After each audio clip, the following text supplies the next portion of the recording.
Hi, everybody. I'm Jim. This is Great Books, Big Ideas. We have reached the end of the road, the last reading on our year one Great Books reading plan. I got this list out of the 1990 edition of the Great Books of the Western World. It's included in our Great Conversation volume. And the final reading in this year one list is a short book by the Nobel Prize winning physicist Erwin Schrödinger called What is Life, published in 1944. So it's a mid 20th century work. And I'm going to try to give you a quick summary of this. And we've got some discussion questions. And let's just bang out this last one to complete the year one reading list on Great Books, Big Ideas.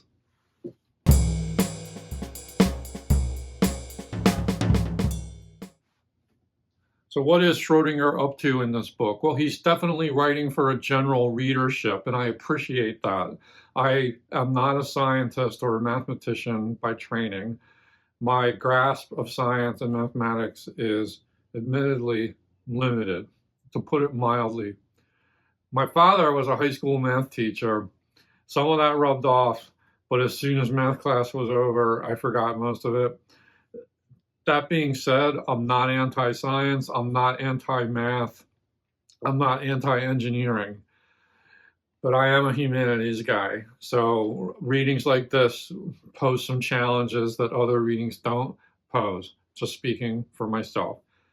One thing I like about the Great Books of the Western World is that they do include science and math texts. Some readers were critical of that choice. I'm not. I'm maybe some of the choices they made I might not have made, but I like the intent. It's like this is part of human knowledge. We should tackle it. And in the 20th century, you could argue that this is a century in which science, math, technology really becomes like the dominant academic discourse of the century. It's impossible to ignore. You have to grapple with it in order to make sense of where we're at civilizationally. So this book was written for general readers like me. I probably understood maybe, I'm going to conservatively say maybe 70% of what he was talking about, but he did a great job of trying to distill, trying to condense and make things understandable. He's a good writer. And he's also a humble writer in a lot of ways, even though he's a freaking genius, right? Quantum physics, not for the faint of heart. Anyway, what is he doing in this book? What is life? Well, he's trying to bridge the gap between physics and his area of specialty and biology, which is not his area of specialty. And he's exploring how living organisms maintain strict biological order despite being governed by the chaotic random movements of individual atoms. There's this interesting interplay between chaos and order that you see throughout the book. I couldn't help but think of Ovid's Metamorphoses, which begins with chaos, like that's his creation story, and out of chaos comes order. So anyway, Schrodinger claims in this short book that the macro level physical laws of the universe rely on deriving order from disorder. We begin with chaos at the sort of micro level, the microcosmic level, like really, really like atomic level. But then somehow order derives out of that. And statistical predictability comes out of that. But it only comes out of it when you look at large numbers of these chaotic particles.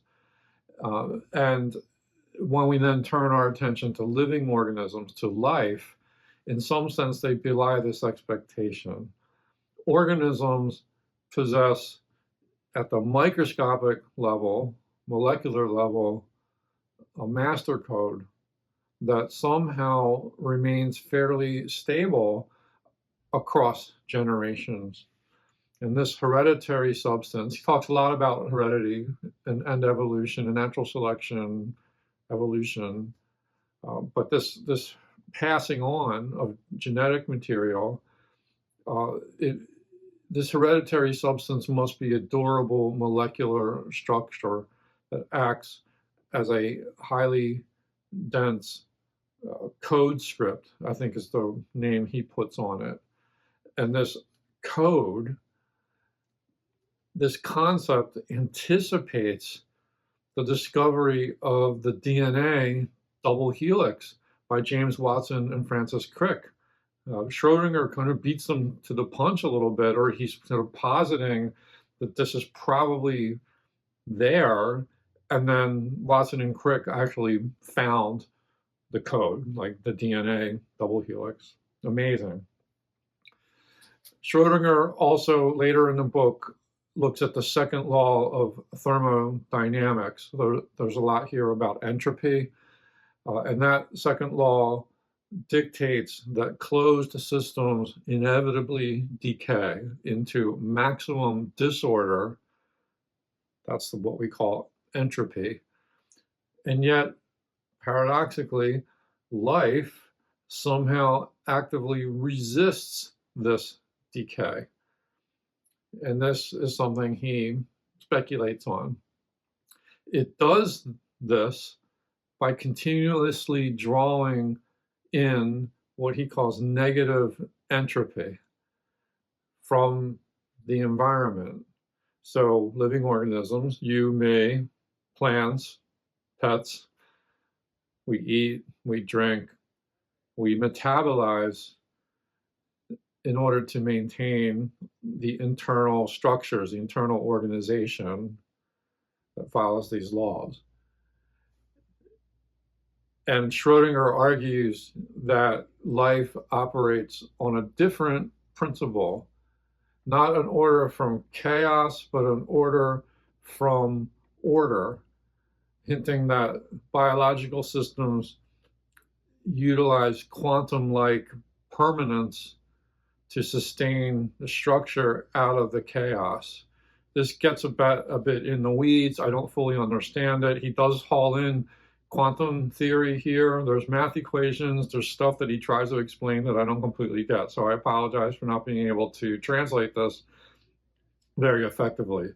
But that's the notion that I get, is somehow life keeps on passing on order from order, and in a kind of quantum-like fashion. He also talks at some point, again, this is fuzzy, but he's trying to account for like mutation and how that's a driver of natural selection. And he spends a lot of time talking about like what mutation is, how it can develop, and there's that kind of chaotic element that mutation introduces, but then like these like mutations can then be like passed down through from generation to generation. So he's doing a lot of work on that.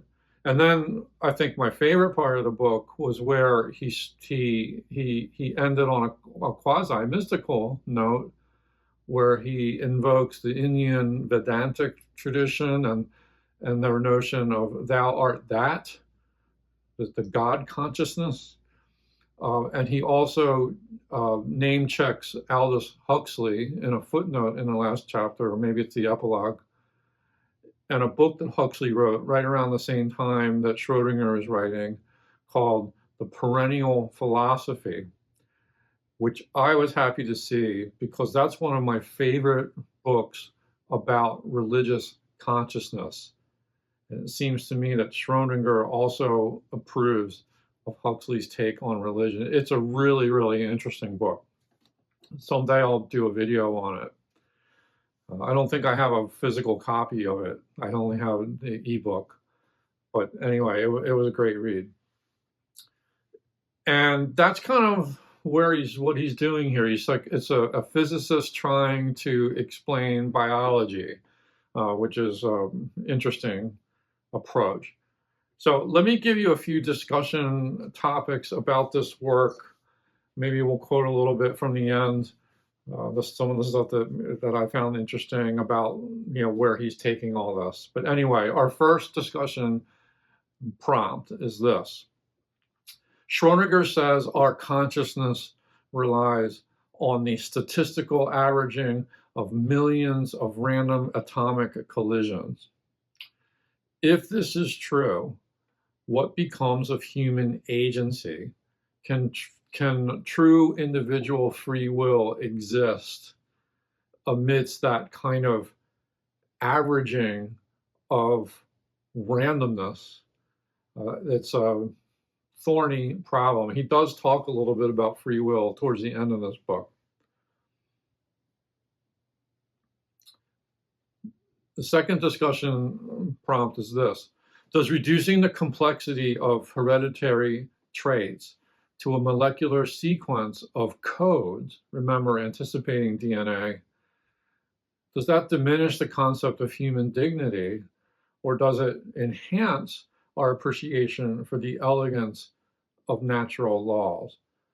And there's other ways you could frame that question, like when he's talking about just heredity in general, or natural selection, or just sort of atomic level stuff, quantum level stuff, subatomic. I will just weigh in with an opinion on this. As my just impressions of reading this book, What is Life, is I marveled at what he was saying. I do not think it has to diminish the concept of human dignity. In fact, I have a huge amount of respect for scientists and mathematicians who come up with this stuff, to come up with these explanations for how the universal laws of nature work. And they see things that we can't see with the naked eye, and they put two and two together, and they relate one field of science to another field of science. It is a marvel. It is wondrous. Whenever I watch nature shows or Nova on TV, or read books like this about science, the ones that I can kind of faintly grasp, it blows my mind. Whether it's at the macro level, the kind of cosmic astrophysicist level, immense scales of the universe, or at the very micro subatomic quantum level, like the stuff is miraculous. And the degree to which scientists are able to explain or offer explanations that are grounded in experiment and logic and so forth, it amazes me. All right, question 3. Schrodinger defines life as a system that actively draws negative entropy from the environment to prevent or maybe forestall its own decay into equilibrium, which we might call death. If life is defined primarily by its capacity to maintain order against a chaotic universe, how can we distinguish biological life from modern self-sustaining artificial intelligence or autonomous machines? Under this definition, is AI, technically speaking, alive? Now, my gut tells me AI is not alive, but I don't feel capable of coming up with a good argument to explain why I have that opinion. But if you have explanations like pro or con on that, let us know down in the comments below. Number 4, Schrodinger was a theoretical physicist, and he's explicitly crossing disciplinary boundaries to answer a fundamental biological question. And I really respected the humility with which he was honest about this. He's like, I'm not an expert in biology or heredity or all this stuff, genetics or all this, but I can bring some of my knowledge of physics and quantum physics and math, those theories, and that can help me to understand what I gather the biologists are talking about. And he cites a lot of biological papers and books. He's read up on this, and he knows a hell of a lot, but it's not his field of specialty. That's the point. So, what are the philosophical risks and rewards when a thinker goes afield, right? Like they apply the framework of their field to another field. I'm just curious if you have thoughts about that. Can it be risky? Can it also be super productive when these things happen? And then lastly, at the end of the book, Schrodinger flirts with philosophical mysticism, exploring how individual consciousness ties into a sort of this unified worldview. Do his physical and thermodynamic definitions of life successfully account for the subjective experience of consciousness, or does the secret of life elude scientific measurement? And here I want to quote him a little bit. I'm not sure he fully answers it, but he does touch on this in the epilogue.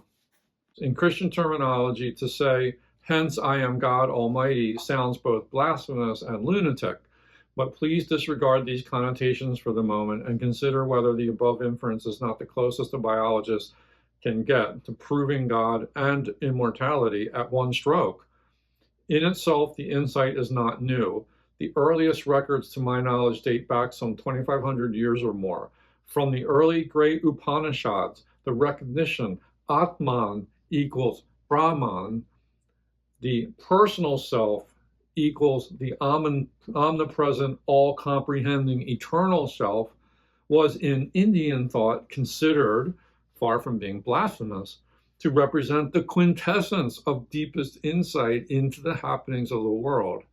The striving of all the scholars of Vedanta was, after having learned to pronounce it with their lips, really to assimilate in their minds this grandest of all thoughts. Thou art that. I am God.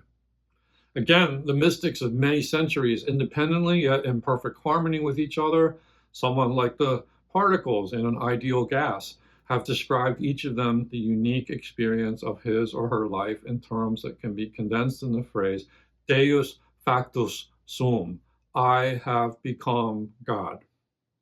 To Western ideology, the thought has remained a stranger, in spite of Schopenhauer and others who stood for it, and in spite of those true lovers who, as they look into each other's eyes, become aware that their thought and their joy are numerically one, not merely similar or identical, but they, as a rule, are emotionally too busy to indulge in clear thinking, in which respect they very much resemble the mystic. Allow me a few further comments. Consciousness is never experienced in the plural, only in the singular. Here's where he gets into consciousness. Even in the pathological cases of split consciousness or double personality, the two persons alternate. They are never manifest simultaneously. In a dream, we do perform several characters at the same time, but not indiscriminately. We are one of them. In him we act and speak directly, while we often eagerly await the answer or response of another person, unaware of the fact that it is we who control his movements and his speech just as much as our own. How does the idea of plurality, so emphatically opposed by the Upanishad writers, arise at all? Consciousness finds itself intimately connected with and dependent on the physical state of a limited region of matter, the body. Consider the changes of mind during the development of the body as puberty, aging, dotage, etc., or consider the effects of fever, intoxication, narcosis, lesion of the brain, and so on. Now there is a great plurality of similar bodies. Hence the pluralization of consciousnesses or minds seems a very suggestive hypothesis. Probably all simple, ingenuous people, as well as the great majority of Western philosophers, have accepted it. It leads almost immediately to the invention of souls, as many as there are bodies, and to the question whether they are mortal, as the body is, or whether they are immortal and capable of existing by themselves. The former alternative is distasteful, while the latter, frankly, forgets, ignores, or disowns the facts upon which the plurality hypothesis rests. Much sillier questions have been asked. Do animals have souls? It has even been questioned whether women or only men have souls. Such consequences, even if only tentative, must make us suspicious of the plurality hypothesis, which is common to all official Western creeds. Are we not inclining to much greater nonsense if, in discarding their gross superstitions, we retain their naive idea of plurality of souls, but remedy it by declaring the souls to be perishable, to be annihilated with the respective bodies? The only possible alternative is simply to keep to the immediate experience that consciousness is a singular of which the plural is unknown, that there is only one thing, and that what seems to be a plurality is merely a season of different aspects of this one thing, produced by a deception, the Indian Maya. The same illusion is produced in a gallery of mirrors, and in the same way, Gaurisankar and Mount Everest turned out to be the same peak seen from different valleys. And he goes on, but you can see he's opposing this sort of pluralist point of view. I don't know if that answered anything, but it sure was an eye-popping way to finish What is Life after all that scientific discussion. So this is the last reading in the year one plan. And I was wondering like what its place was in the year one plan. And because we haven't hit a lot of what we would recognize as like science and math in year one, but we have seen a lot of discussion of laws, of nature's laws, natural law. And Schrodinger is modernizing this for the 20th century. And he's showing that biology must ultimately answer to the constraints of quantum mechanics and thermodynamics. So it's a different spin on the laws that sort of drive everything. And it shows how far we've gotten in the 20th and 21st century now in making progress along scientific lines to understand these things. It's very interesting to me how he concludes, though, by, in a sense, dispensing with the Western tradition and turning to the Eastern traditions for help to explain what's ultimately going on, answer some of these big questions about life, about consciousness, about God, soul, things like that. And also, you kind of have, if you think about other readings in year one, especially recently, we've been looking at a lot of political theory, economic theory, determinism, historical materialism, laws of capitalism, the social contract, the need for political organization.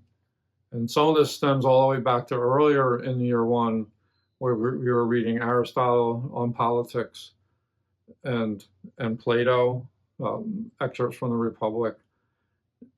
And so the theme of governance and laws has been a thread, like a running thread.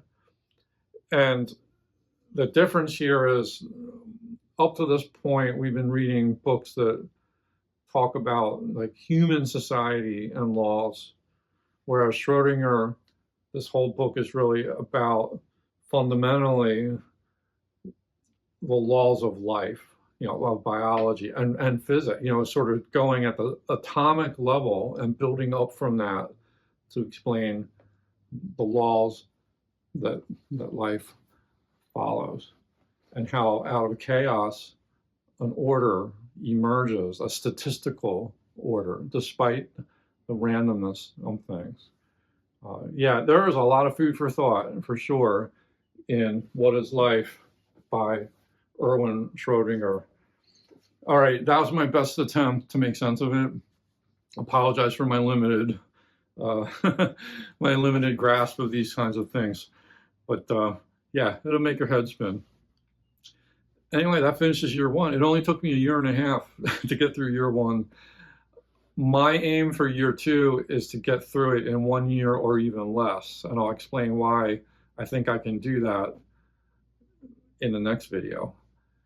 In the next video, before we start in on the year two plan, I want to recap year one. So we'll look at the list.